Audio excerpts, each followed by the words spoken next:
But thank you very much for this invitation. This is certainly the most unusual venue I've given a talk in. Normally I have a podium, not a cocktail stand. But really I think it's an inspired idea to have science talks in this kind of environment. And I'm delighted that you're all here this evening. And I'm going to talk about vaccines. And the reason why we can sit here and have a healthy life is because we received vaccines as children, and vaccines protected us against some major killer diseases that occur. So just to start off with this quote, that historically we've used vaccines to control epidemics, and in fact, other than clean water, vaccines are the most significant public health intervention that we've got to deal with infectious diseases, and it's the way we've dealt with some major diseases. And this graphic here just shows you the number of infections caused by different, mostly viruses, but also some bacteria, before the pre-vaccine era, and then the number on the right and the post-vaccine era, and the percentages on the middle. And the evidence speaks for itself. You just need to look at the numbers. You need to, in fact, just look at the colors to see that we've basically reduced the number of infections in the world. This data is actually from the US. But just to point out a few things. So polio, for instance, there hasn't been a single case of polio in the US since the vaccination program started, and there hasn't been a single case of polio either in South Africa. Similarly, smallpox has actually been eradicated from the earth because of vaccination. Just to mention measles, so this slide is a couple of years old. So in actual fact, there was 600 cases of measles in the US last year, and all of those cases occurred in children who never got vaccinated. And so then that just again speaks to the power of vaccination and the ability of vaccines to protect us from diseases. Now, vaccination has a really long and a long history. It started all the way back in 1798 with Edward Jenner, who was pretty smart because he noticed that young milkmaids never suffered from smallpox. Now, smallpox was a really dreadful disease, a bit like Ebola today, except it went on for a much longer period of time. And he realized as well that cows also developed these small pustules. And what he did is he took some of the fluid from those pustules from a cow and injected it into, in fact, an 8-year-old boy. And then he went and tried to infect the boy with smallpox. Now, that would never, ever happen now. I mean, obviously, it's completely ethically, unsound, but it worked. And actually, this cartoon here shows Edward Jenner vaccinated, because then it became something that became a vaccination program. They started immunizing young children, and you can see the cow actually, admiringly looking through the door. But this was done before they even identified smallpox as a virus. 100 years before they knew that he had a germ theory, but he didn't know. They didn't know what viruses were. So it was 100 years before the virus was discovered, and another 100 years before we had a vaccine. But the basis of this is that the immune system, and that's what vaccines do, is that they basically pre-arm your body, and they recognize things as foreign. And so because the cowpox virus and the smallpox virus are quite related, the immune system responded to cowpox and gave protection against smallpox. And that's really the basis of vaccination. It's the ability of your immune system to fight off infections. And a large part of this is done by what are called neutralizing antibodies. Now, the immune system is a very complex thing, and I'm going to just keep it quite simple and just talk about neutralizing antibodies because they are the biggest correlate of protection by vaccination. And most people get vaccines in childhood. And in fact, the other amazing thing about the immune system is it has an incredible memory. So probably most of you in the audience will still have antibodies to all the vaccines you received as children, including smallpox and polio and measles. So antibodies also, just to mention that they work by binding to viruses. They physically block viruses from infecting cells. and that's how they neutralize or block infection. So what are vaccines? So actually vaccines, I think this is a nice term, masters of disguise. Because what a vaccine is that it looks like the infection, but it isn't. So it comes in many different flavors. So the very traditional or the old style vaccines are either killed versions of the actual virus or the bacterium, or they are weakened versions of the virus. And that's, for example, the measles vaccine, the polio vaccine, they are the virus, but not in an infectious form. Now, obviously, technology has moved on quite a lot, and we now genetically engineer vaccines. And there are a number of different approaches. These ones down here, I don't know if it projects over here. Okay, these ones down here, they use pieces of the virus. So it's in this case, it's the outer coat of the virus. And this is quite an important part of the virus because it's how the virus binds to cells, and it's a major target of these neutralizing antibodies.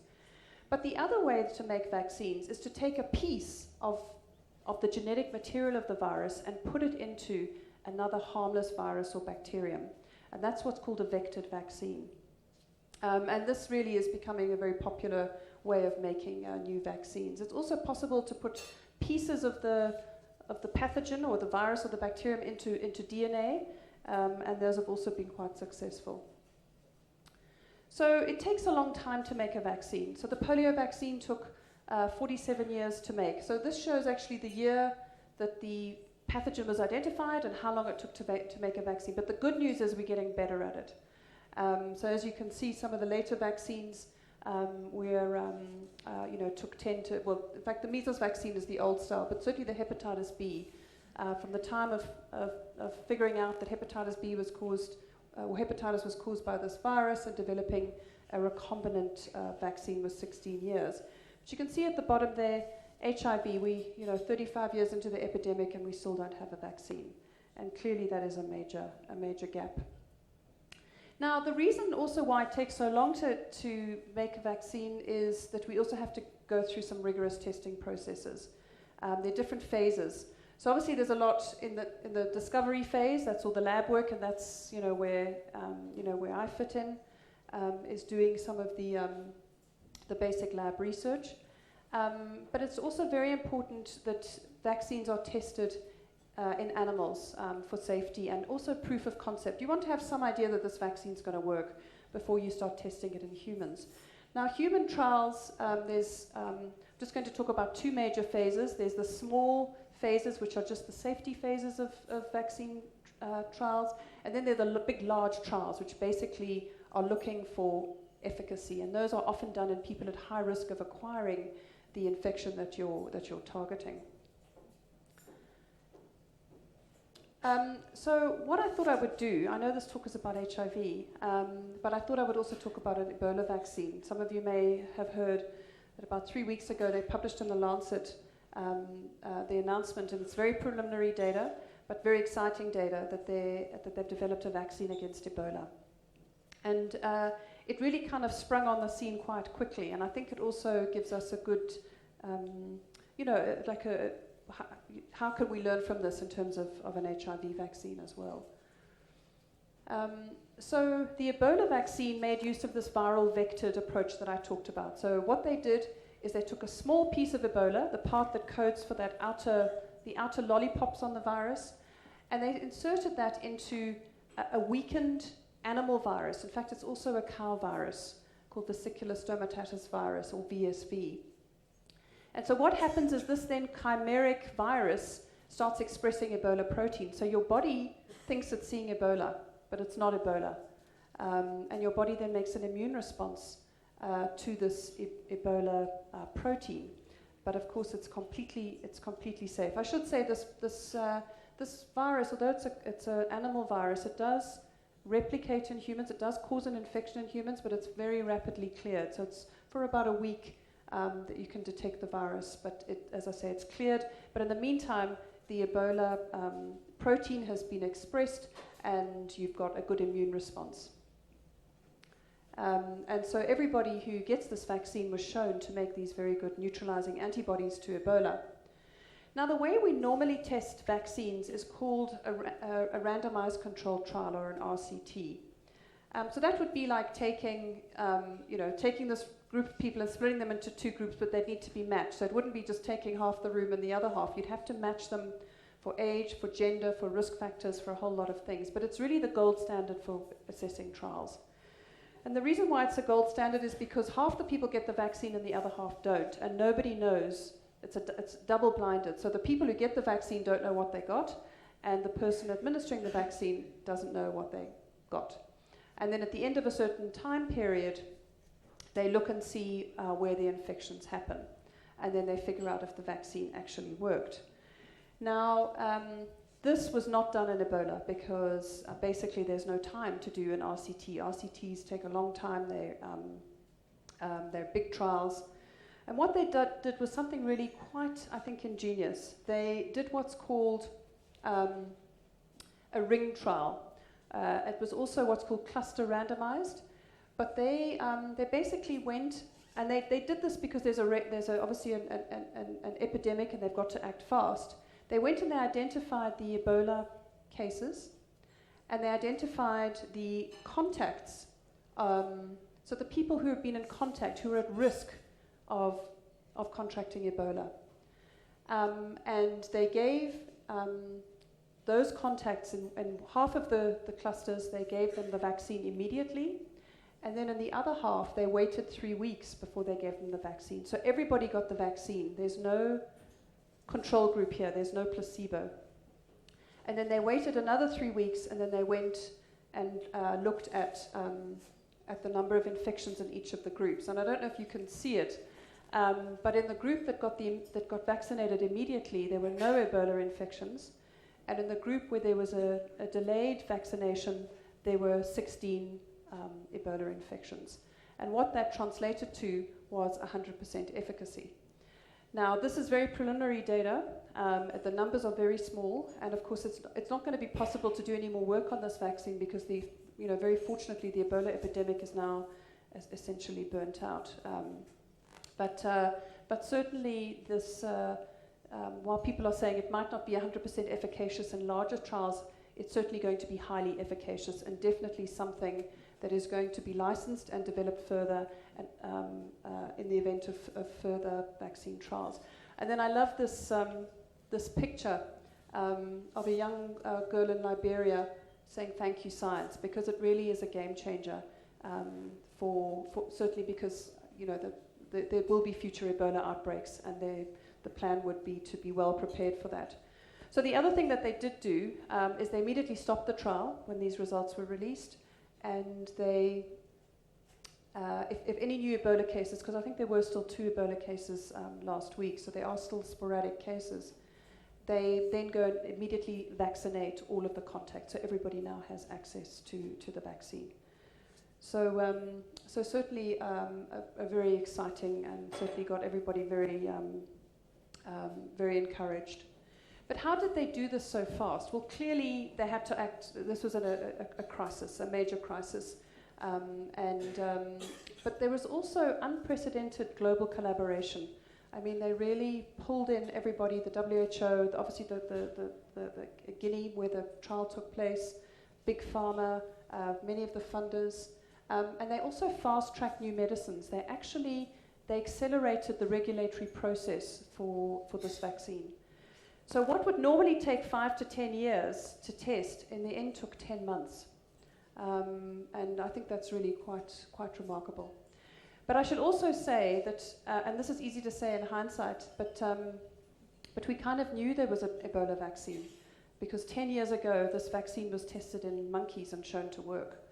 And so it also speaks to sometimes the slowness of things, and why, and the sort of only I guess pushing things forward when it's in a crisis mode. And clearly this vaccine should have been tested, certainly in the early safety trials, much earlier than it was. And many people are arguing we should have had this vaccine at the start of the epidemic. Nevertheless, it's obviously been, at the end, a very good news story. I think the other thing about Ebola is that we always knew that neutralizing antibodies were important. So in some ways it was kind of We knew what we were trying to do with the vaccine. We were trying to stimulate these neutralizing antibodies. So now I want to turn to HIV and compare these two, and what can we learn from this. So certainly both of these viruses they're deadly viruses. They have very high mortality rates. Mortality rate of HIV in the absence of anti-retroviral therapy is 100%. With Ebola, it varies on the strain, but is between 60 to 80%. These viruses are both spread through bodily fluids. In the case of Ebola, it's direct contact, and HIV, it's mostly sexual transmission. And there are no approved vaccines. Even though we have this Ebola vaccine, it's yet to get approved. But that's where the similarities really end, because the clinical course of Ebola is very different to that of HIV. So with Ebola, people get ill, or they get infected and they get ill very quickly, within 2 to 21 days. So it's very obvious about who has got Ebola. And so then it's very easy to go in and actually control the epidemic. I mean, obviously this last one got quite out of hand, but in the end it did come under control through isolation and through safe practices. And also the Ebola virus directly kills people. It causes hemorrhaging of internal organs. HIV, on the other hand, is very insidious. People are asymptomatic, or they don't have clinical symptoms. In fact, many people don't know they're infected with HIV, and they spread the virus onto other people unknowingly. And of course, the other thing about HIV is that it indirectly kills patients because it attacks the immune system, and people often die from what are called opportunistic infections. So now I don't want to trivialize the Ebola epidemic in any way. It was a very serious event. It had obviously a very devastating effect of West Africa, both socially, economically. But what I do want to do is highlight how much bigger a problem HIV actually is. So, when the Ebola epidemic was happening, they started reporting cases on a daily basis, how many cases there were. So I've actually just done these statistics here, and this is both the number of new infections and the number of deaths. So there are 4,000 deaths from HIV every single day. Now, in the Ebola epidemic, there were around 11,000 deaths. So we're talking about, roughly 3 days worth of Ebola compared to the number of AIDS deaths. So it's HIV is still a major crisis, and certainly in terms of the number of new infections, 5,500 every day. In the whole Ebola epidemic, there were, I think, 28,000 Ebola infections. But the good news story is what's shown on these graphs. So and you don't need to worry about the specifics, but just to see that both graphs are coming down. So the number of new infections is roughly about 2 million in 2014. So that's down quite significantly. And the number of deaths is roughly 1.2 million in 2014, also down from 10 years ago. And the reason for that is because we have very good drugs against HIV, and we have a very good treatment program. So the anti-retroviral program, as you can see, is ramped up incredibly. It's actually an unprecedented intervention of use of a drug. There are now 15 million people on anti-retroviral therapy in the world. It's been a massive undertaking. So it's incredibly impressive, but it's unsustainable because of the costs, of the access issue, how do we get everybody onto ARVs, the issue of drug resistance, and that's not even counting the 2 million new infections that still occur every single year. And this is the biggest. Obviously ARVs are extremely important, but really we're never going to get on top of this epidemic until we get a vaccine. So, but why don't we have a vaccine against HIV? Well, that's because HIV is really a special case. It's not going to be as easy as Ebola. And that's because no one has ever naturally recovered from HIV. And although obviously they're good drugs and people can live a very long life with HIV, the immune system is unable to clear the body of HIV infection. And so we don't know whether, what are the immune responses we need to be mimicking with a vaccine, because we don't have a model. Often vaccines are modeled on people who've recovered from infections, and you can figure out how the immune system clears the body of the virus. But in HIV, we don't have that. Also, HIV mutates extremely rapidly, much faster than flu. And as you know, flu, we have to have new vaccines every year. So it's a highly mutable virus. It also integrates into human DNA, so it becomes an integral part of your genetic makeup. And that means that you need to block every single viral particle, because if one gets through, it's going to establish an infection. HIV is also very difficult to neutralize, and I'm going to talk a little bit more about this. It's got a very complex outer structure, and it's proven very tricky to study this. And also, most infected people don't make the kinds of antibodies that we need, these neutralizing antibodies. So we're actually asking a vaccine to do better than a natural infection, and that's also a tall ask. So to go back to this slide, what are the approaches that people have been trying with HIV vaccines? So the traditional approaches, these killed and weakened forms of HIV, you can't do that because it's just too dangerous, it's just too risky. Especially the weakened version, because it could still integrate and it could revert to virulence. And so these two have literally been ruled out right from the word go for safety reasons. So the vaccine approaches that people have been using mostly are these recombinant viral vectored vaccines, and they've used lots of different viruses, including VSV, which is the one that was used in Ebola. People are making an HIV vaccine based on that. It hasn't gone very far in testing, but it is under development. And then also these lollipops, these outside parts of the virus. There are vaccines very focused on that, because those are the vaccines that induce the neutralizing antibodies. And I should say there's been a lot of progress in this area just in the last year, actually. People have been able to, in the laboratory, reproduce this outer protein of the virus so that it looks like it does, they can make it in the lab so that it looks like it does on the virus. And we're hoping that that's going to be a major step forward. So sorry, I should just say that there's a lot of activity in HIV vaccines. I mean, just in 2015, there are 35 small trials underway. And we've been doing vaccine, we've been trying to make a vaccine right since the start of the epidemic. So it's certainly a very active area, but in terms of the large efficacy trials, there have only been 6. And only one showed some efficacy. And for this they did use the RCT, the randomized control trial. So roughly 7,000 people got the vaccine, and the other 7,000 didn't. And this vaccine was using the factor 2 vaccine approach, and this trial was done in Thailand, so it's often called the Thai trial. And as you can see on the bottom here, there were 51 infections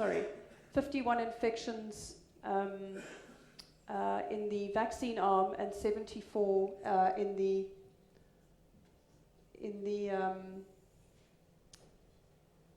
seems like we're a bit slowed up here. Okay, 74 in the no vaccine arm. So that's when you do the maths, that's 31% efficacy. Now that's not good enough to license the vaccine. Sadly, it's just not efficacious enough.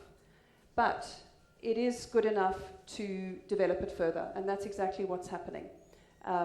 There's these very large-scale trials that are planned both in Thailand and here in South Africa to test this vaccine and to build on this success. Obviously, they're making modifications, but certainly this vaccine is going forward, and people feel very hopeful that that's going to improve on the 31%. But one of the things actually about this vaccine is that it induced, so we're trying to understand why it worked, and that's obviously an important thing, is to try and figure out how this vaccine worked. So this vaccine induced binding antibodies, not the neutralizing antibodies that we think we're going to need. And so there's still a lot of basic research to try and understand how these neutralizing antibodies develop in infected people. And so this has been a very active area of research, and in trying to identify these people that make these, fantastic antibodies, and to learn lessons from them that are going to help us to make a better vaccine. So, so this is where HIV has now thrown another curveball at us, because the neutralizing antibodies to HIV don't look like antibodies to anything else. They are highly, highly unusual. And I'm just showing you an example here of the two major ways that the antibodies are trying to neutralize HIV, and they have to use very kind of elaborate and complicated ways to do that. So this antibody here on the left has these extremely long extensions or long arms. And these kinds of antibodies are really very rare. And these long arms, thank you. Thanks. Thank you. So these long arms are, in order for the antibody to penetrate so the virus has covered itself in sugar to hide from the immune system. And so this antibody is basically trying to penetrate the sugar to neutralize the virus. And that's what those long arms are about. Other antibodies have developed lots and lots of mutations. They basically twisted and contorted themselves to try and neutralize HIV. And the thing about these highly mutated ones is that takes years and years to develop. And that explains why these antibodies take years to develop in infected people. But we want to try and understand how these antibodies came to be. And that's what work that we've been doing here in Joburg. Working on this fantastic cohort that was set up more than 10 years ago down in Durban of women who were enrolled into the study when they were HIV negative, and they were followed very intensely. And when they were high-risk women, they were enrolled into the study. And many of them, they've been in the study for 10 years. They come back for, every 3 months to participate in the study and have been donating blood. So they're really fantastic research participants, because it's really allowed us to answer some of these really important questions. And I want to focus particularly on one of these participants. Her number is 256, so we call her CAP 256.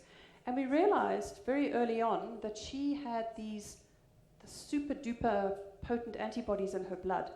So we went and collected her blood, and we went and found the B cells that make these antibodies, and we isolated the antibody from her blood. So we did the isolation there. And then because she had been in the study, right from the start, we were able to go and trace the history of this antibody. And so this antibody turned out to be one of the long-armed antibodies.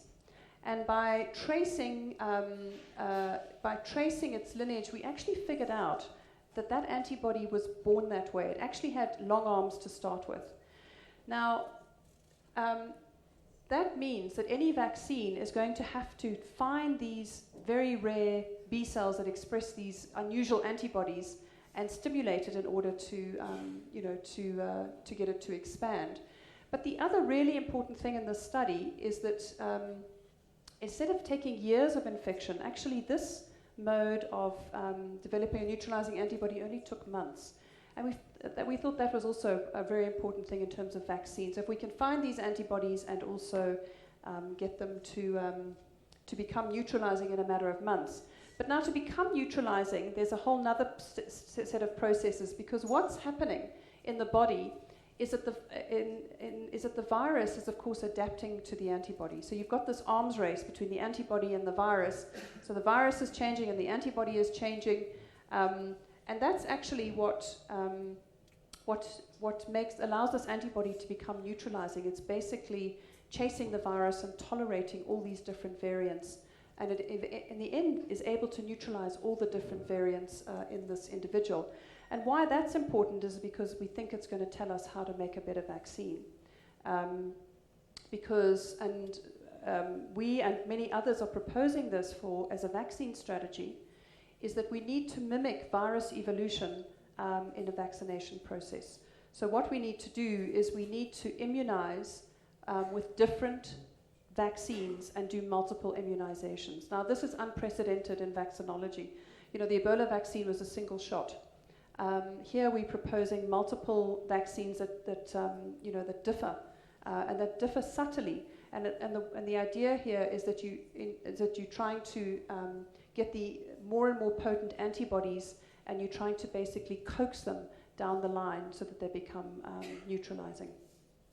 So this concept is actually going to be tested in the next 2 years, and so we're obviously all waiting anxiously to see if this is actually going to work. But I want to also very briefly just talk about something else that's really quite a new development in HIV, and that's since we've been able to isolate these fantastic neutralizing antibodies from some infected people, people have been thinking about using them using them really as drugs. So this is what's called passive immunization. So vaccination is active immunization. Your body is doing all the work, your body's making the antibodies. But of course, we know in HIV, we don't have a vaccine that can do that. But we do have in hand these super antibodies that we can make in the lab. And so this idea of actually infusing them into people and trying to protect people through passive immunization. And so, yeah, these antibodies are being developed and tested as drugs to HIV. And we're very excited because this antibody that we have been working on from CAP256 is in fact going on this path. So just to say, you know, the discovery work obviously is completed. And very importantly, we've got proof of concept that this antibody actually protects monkeys from HIV infection. So we have a pretty good idea that it's going to work. But, you know, as I said, it is a long process. It's only, the trial is, the small safety trial is only going to start in 2017. So it's, there's a lot of regulatory processes and things that still need to happen. But it is a very exciting, you know, prospect that we're going to be able to test this. So I also thought just to mention, you know, that what are the other options for preventing HIV? I mean, HIV prevention is a huge field. And there are other options.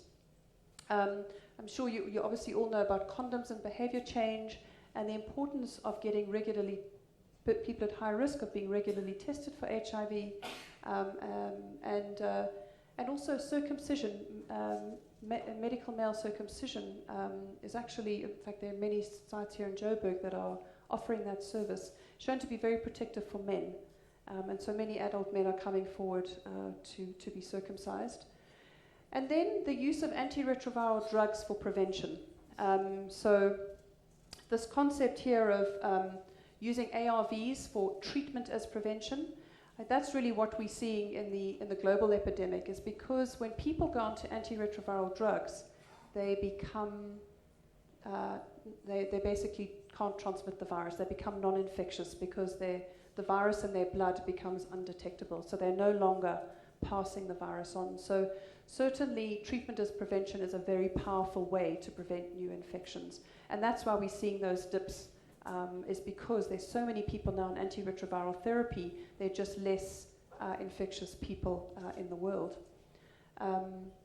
So the other important thing about antiretroviral therapy is it can also protect HIV negative people from infection. So this is what's called PrEP, pre-exposure prophylaxis. It's a bit like taking a malaria drug, before you go to a malaria area. And some people do make use of this, that they would take an antiretroviral drug before they are exposed to HIV. Obviously not a practical solution in the long term, but nevertheless it's shown to be very effective.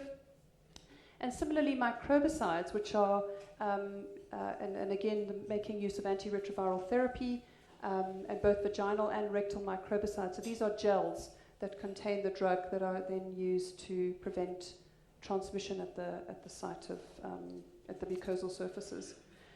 And then, of course, I have put down here passive immunization, and of course a vaccine, which is obviously what all of these prevention technologies work, but particularly the ARVs, as I've mentioned, is not a sustainable thing in the long term.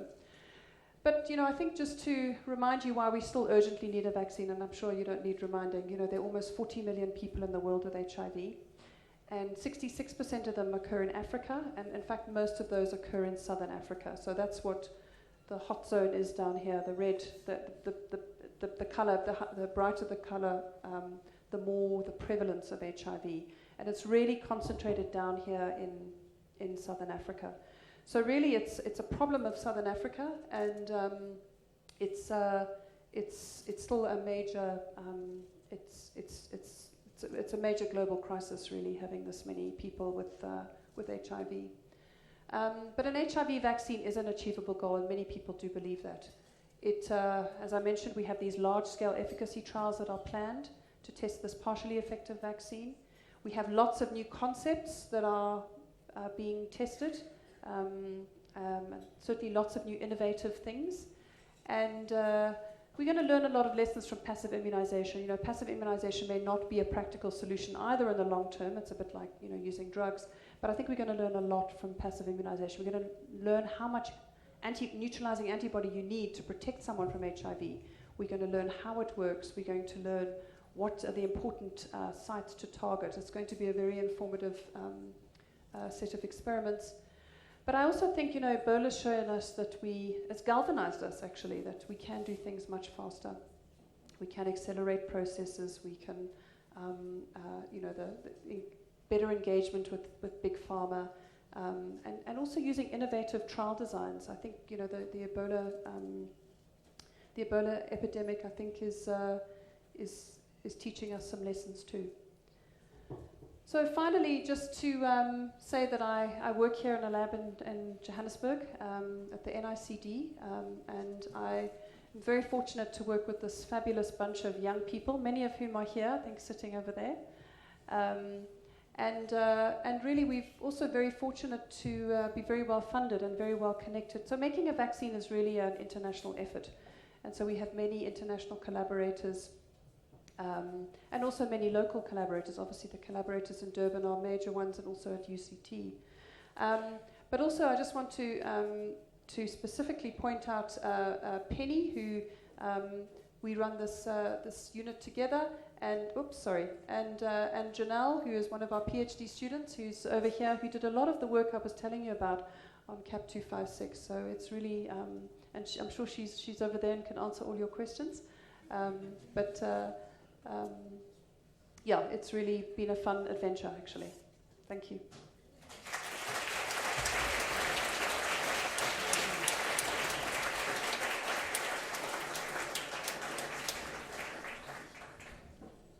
Thank you so much, Lynn.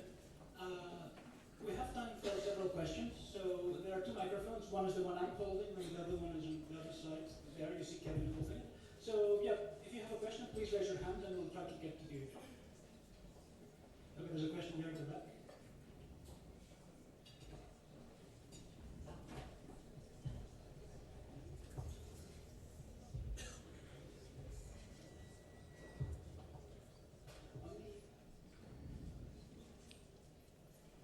You talk about nobody having recovered from HIV.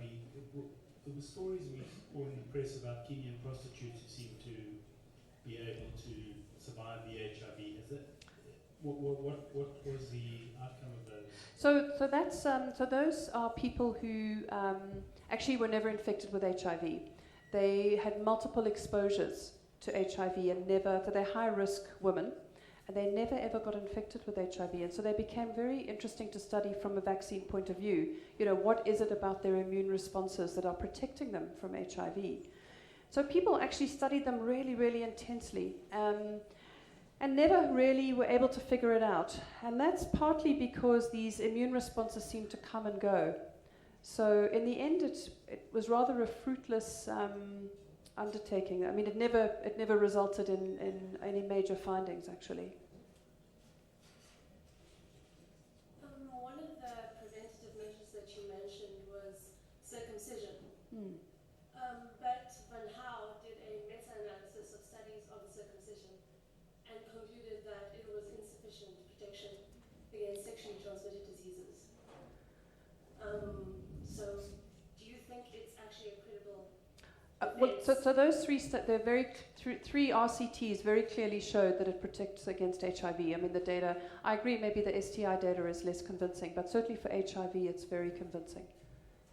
Yeah, 3 very well done studies. One here actually in Orange Farm that showed very convincingly. Any more questions? Yeah, on the front.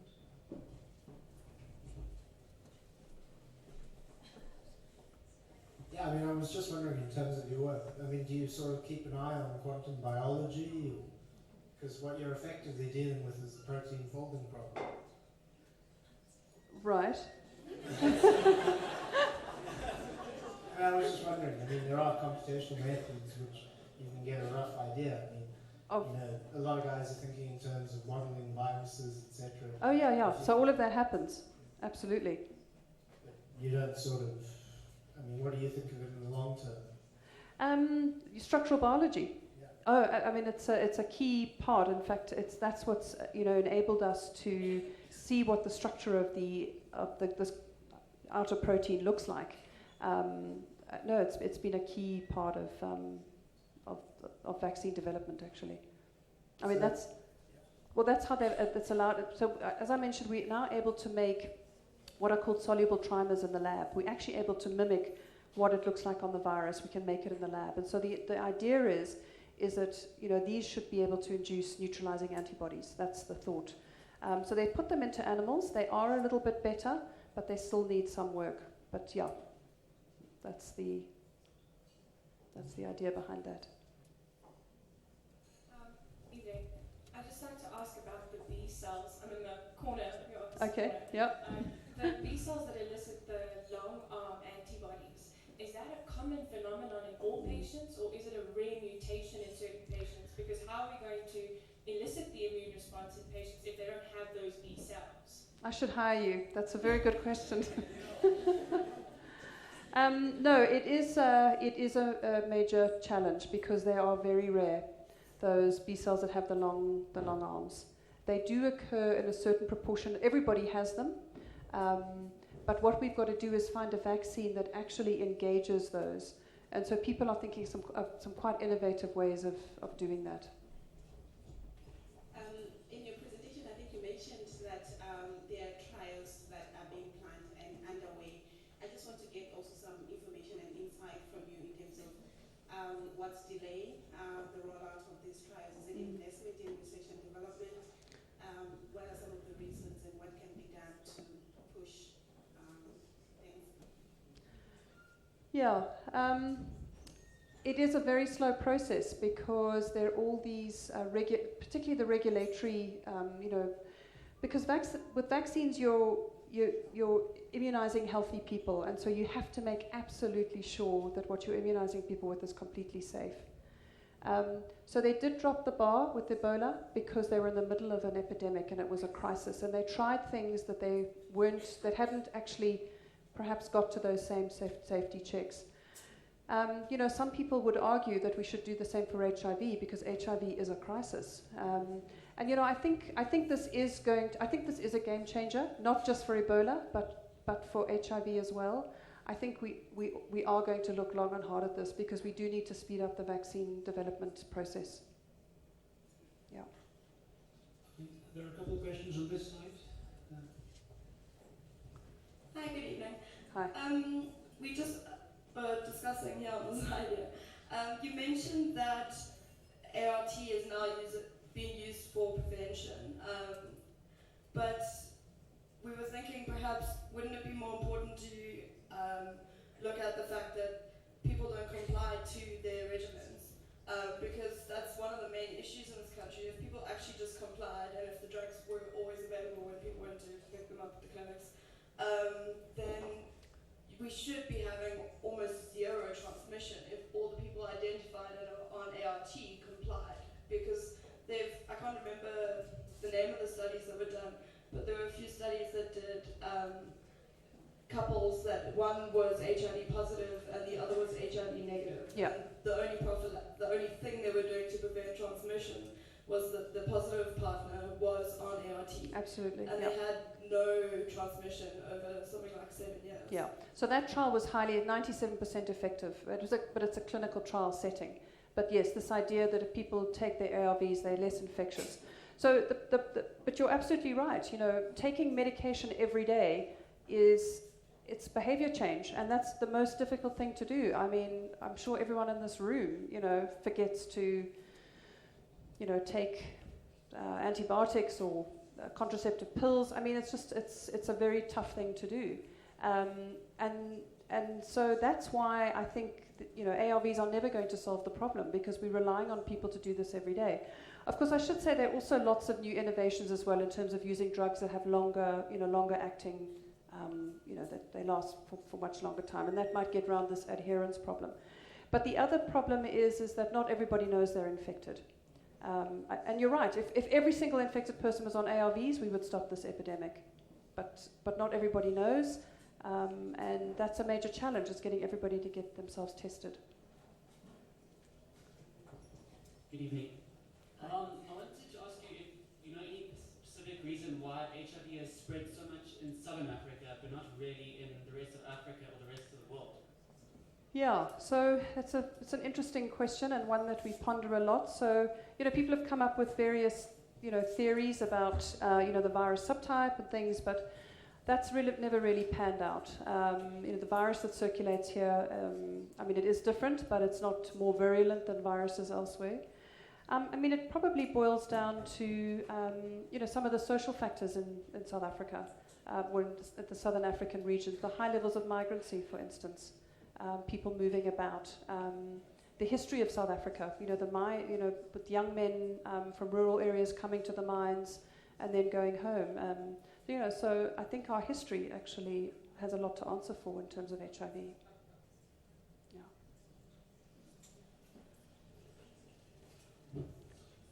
I'd just like to relate a documentary I saw on the Ebola virus. It was American researchers who were looking into the situation. They, in one case, became infected and were flown back to the USA and were administered drugs which were perhaps not FDA approved at the time, and suddenly they're cured.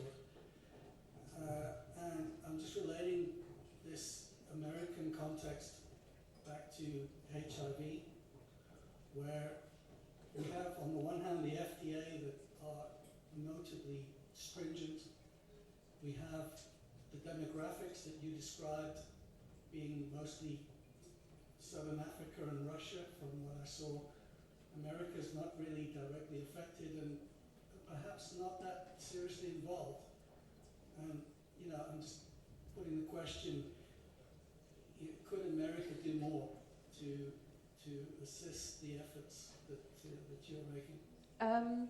No, so I mean, America, so certainly in terms of Ebola, had played a major role in certainly the development of this vaccine. It was actually Merck, a large pharmaceutical company, actually made the vaccine and donated it for the study. And they also had big teams move in to help with, you know, with isolating patients and trying to prevent the further spread.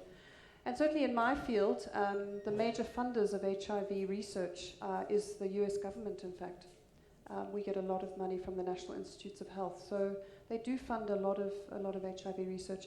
Also, the largest HIV vaccine trials group, it's actually called the HIV Vaccine Trial Network, the HVTN, is a US-funded organization, and they have a very big presence here. They're the ones that are actually running the large phase 3 trials that are going to happen here. Okay, hi. Other side. Yep. I was wondering if you could say something about funding. It was really interesting to get these comparisons with the Ebola virus, and when you described it, it seems as the development of a vaccine had been on pause for a decade, whereas for HIV and AIDS, the funding seems to have been a bit more reliable or satisfactory. So I'm wondering, what other viruses are there that you think might explode on us? So people are talking about that a lot. You know, that perhaps we need to be more ready next time. So something like MERS, for instance, is something that people perhaps need to have done. You know, the thing about testing a vaccine against these sorts of Ebola, you can only test it obviously when there's an Ebola outbreak, but there's a lot of preparatory work that you could do, that you could move in as soon as the outbreak, you know, starts. And certainly for something like, you know, MERS, that's what people are, you know, perhaps we should be getting vaccines ready to move straight into the field when they're needed. If we could thank Lynn again. I think if anybody has any more questions, you can maybe try catch her downstairs. But once again, thank you very much.